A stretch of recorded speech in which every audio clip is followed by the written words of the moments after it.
بسم الله الرحمن الرحيم. الرحمن علم القرآن، خلق الإنسان علمه البيان. الشمس والقمر بحسبان، والنجم والشجر يسجدان. والسماء رفعها ووضع الميزان، ألا تطغوا في الميزان. وأقيموا الوزن بالقسط ولا تخسروا الميزان. والأرض وضعها للأنام، فيها فاكهة والنخل ذات الأكمام، والحب ذو العصف والريحان. فبأي آلاء ربكما تكذبان؟ خلق الإنسان من صلصال كالفخار، وخلق الجان من مارج من نار. فبأي آلاء ربكما تكذبان؟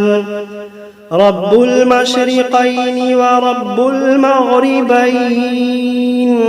فبأي آلاء ربكما تكذبان؟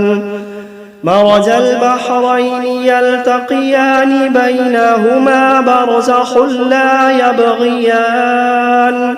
فبأي آلاء ربكما تكذبان؟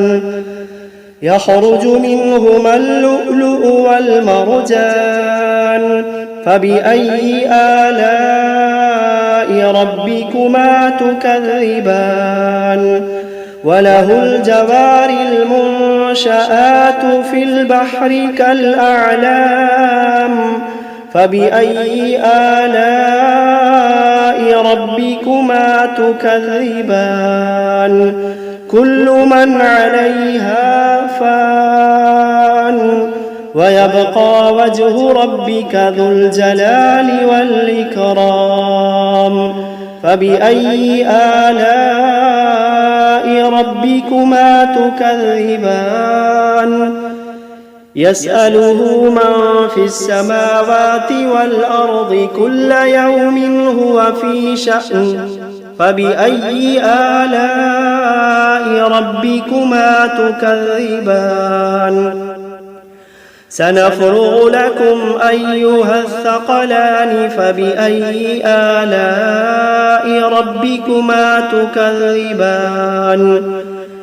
يا معشر الجن والإنس إن استطعتم أن تنفذوا من أقطار السماوات والأرض فانفذوا، لا تنفذون إلا بسلطان.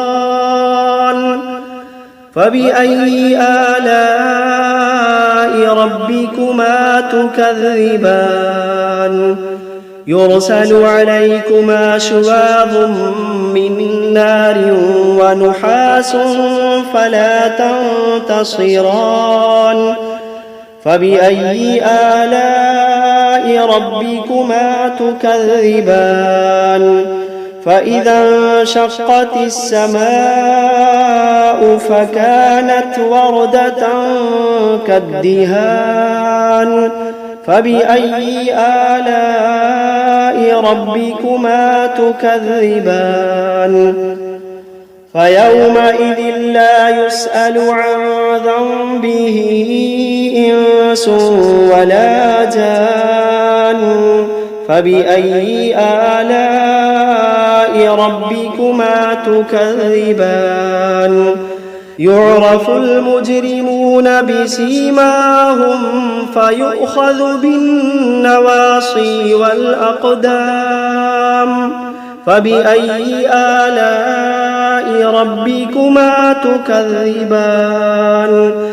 هذه جهنم التي يكذب بها المجرمون يطوفون بينها وبين حميم آن فبأي آلاء ربكما تكذبان ولمن خاف مقام ربه جنتان فبأي آلاء ربكما تكذبان ذواتا أفنان فبأي آلاء ربكما تكذبان فيهما عينان تجريان فبأي آلاء ربكما تكذبان فيهما من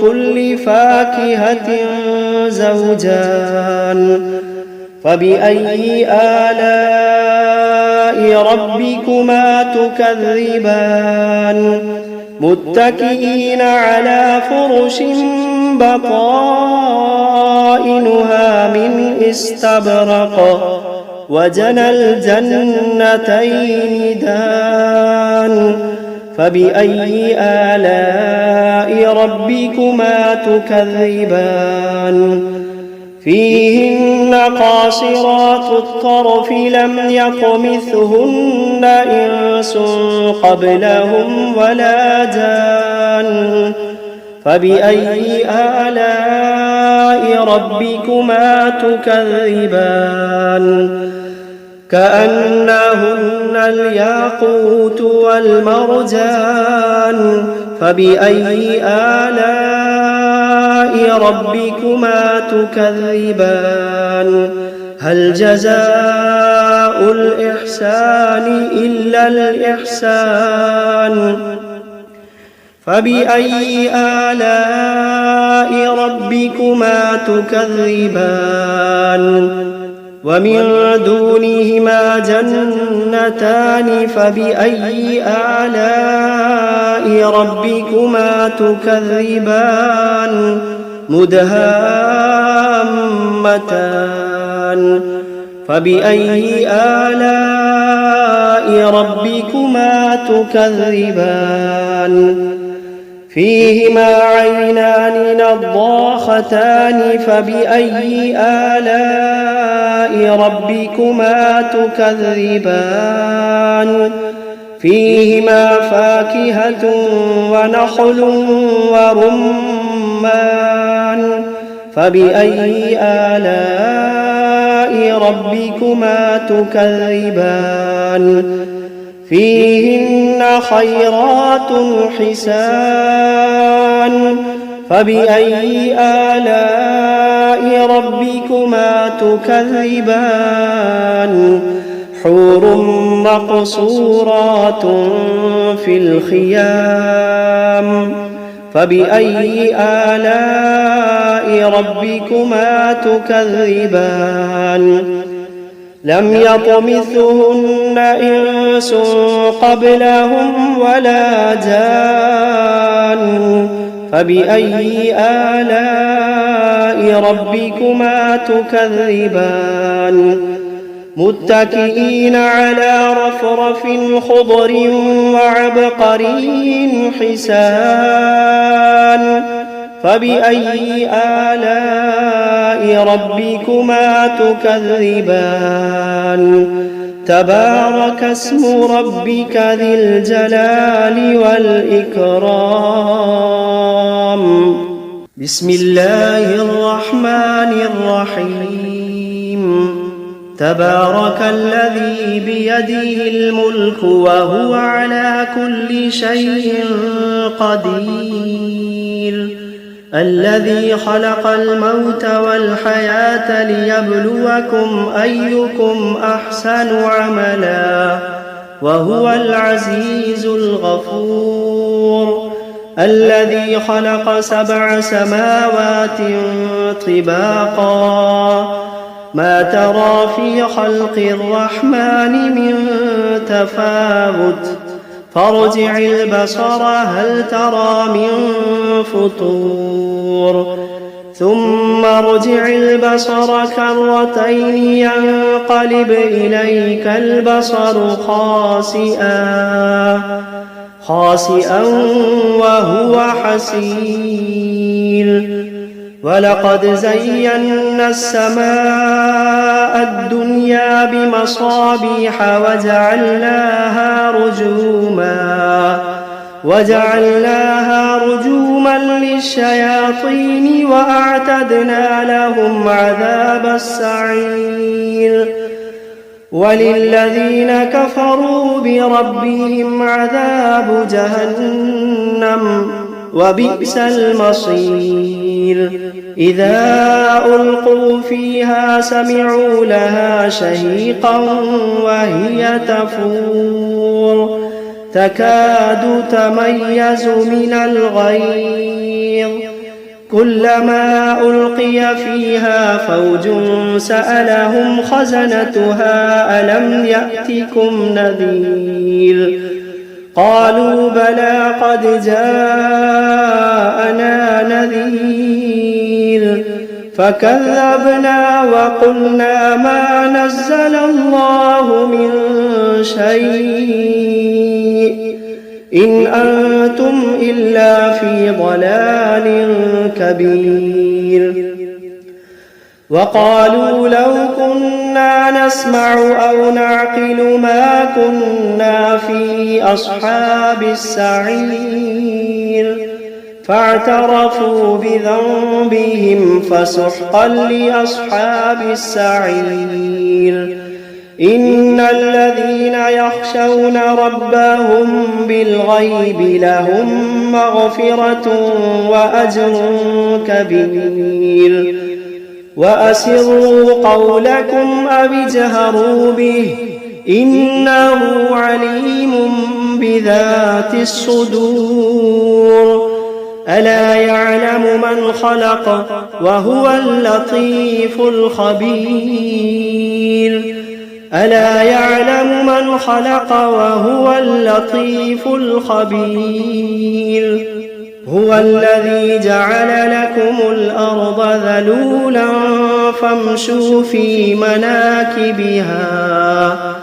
فامشوا في مناكبها وكلوا من رزقه وإليه النشور أأمنتم من في السماء أن يخسف بكم الأرض فإذا هي تمور أم أمنتم من في السماء أن يرسل عليكم حاصبا فستعلمون كيف نذير ولقد كذب الذين من قبلهم فكيف كان نكير أولم يروا إلى الطير فوقهم صافات ويقبضن ما يمسكوهن إلا الرحمن إنه بكل شيء بصير أمن هذا الذي هو جند لكم ينصركم من دون الرحمن إن الكافرون إلا في غرور أمن هذا الذي يرزقكم إن أمسك رزقه بل لجوا في عتب ونفور أفمن يمشي مكبا على وجهه أهدى أمن يمشي سويا على صراط مستقيم قل هو الذي أنشأكم وجعل لكم السمع والأبصار والأفئدة قليلا ما تشكرون قل هو الذي ذرأكم في الأرض وإليه تحشرون ويقولون متى هذا الوعد إن كنتم صادقين قل إنما العلم عند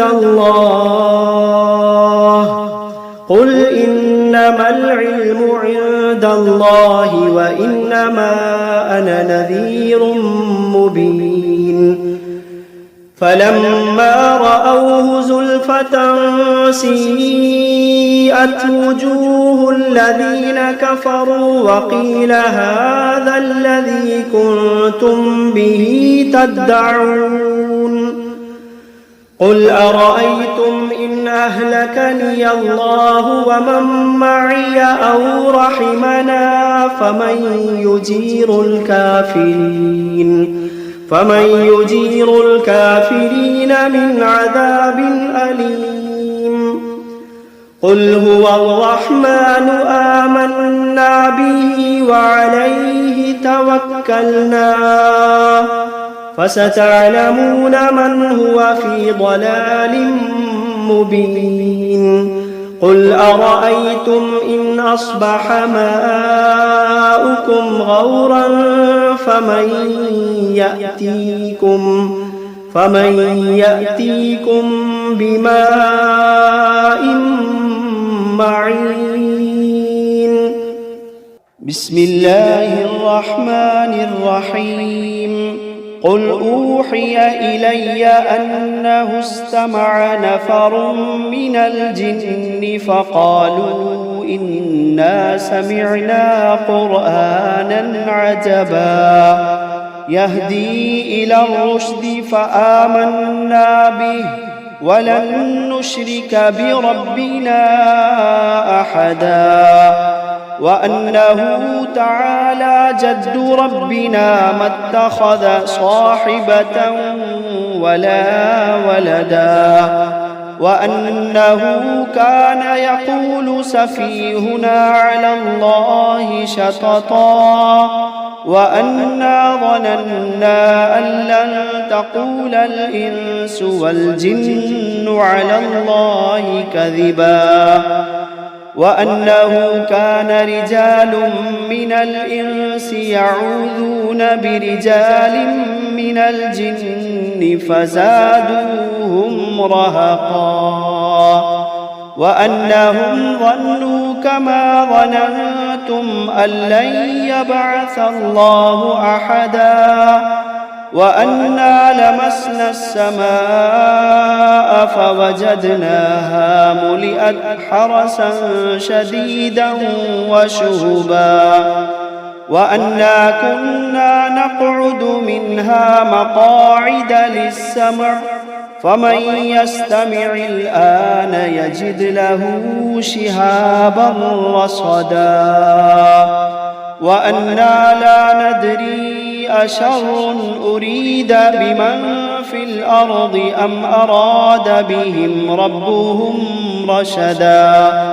وأنا منا الصالحون ومنا دون ذلك كنا طرائق قددا وأنا ظننا أن لن نعجز الله في الأرض ولن نعجزه هربا وأنا لما سمعنا الهدى آمنا به فمن يؤمن بربه فلا يخاف بخسا ولا رهقا وأنا منا المسلمون ومنا القاسطون فمن أسلم فأولئك تحروا رشدا وأما القاسطون فكانوا لجهنم حطبا وأن لم استقاموا على الطريقة لأسقيناهم ماء غدقا لنفتنهم فيه ومن يعرض عن ذكر ربه يسلكه عذابا صعدا وأن المساجد لله فلا تدعوا مع الله أحدا وأنه لما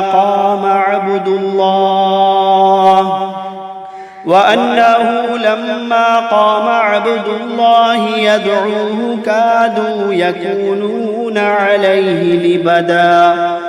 قل إنما أدعو ربي ولا أشرك به أحدا.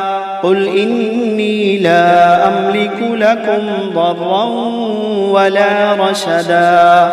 قل إني لا أملك لكم ضرا ولا رشدا. قل إني لن يجيرني من الله أحد. قل إني لن يجيرني من الله أحد ولن أجد من دونه ملتحدا إلا بلاغا من الله ورسالاته ومن يعص الله ورسوله فإن له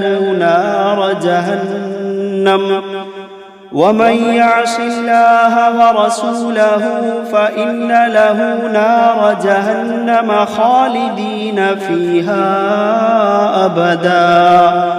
حتى إذا رأوا ما يوعدون فسيعلمون من أضعف ناصرا وأقل عددا. قل إن أدري أقريب ما توعدون أم يجعل له ربي أمدا. عالم الغيب فلا يظهر على غيبه أحدا إلا من ارتضى من رسول فإنه يسلك من بين يديه ومن خلفه رصدا ليعلم أن قد أبلغوا رسالات ربهم وأحاط بما لديهم وأحصى كل شيء عددا.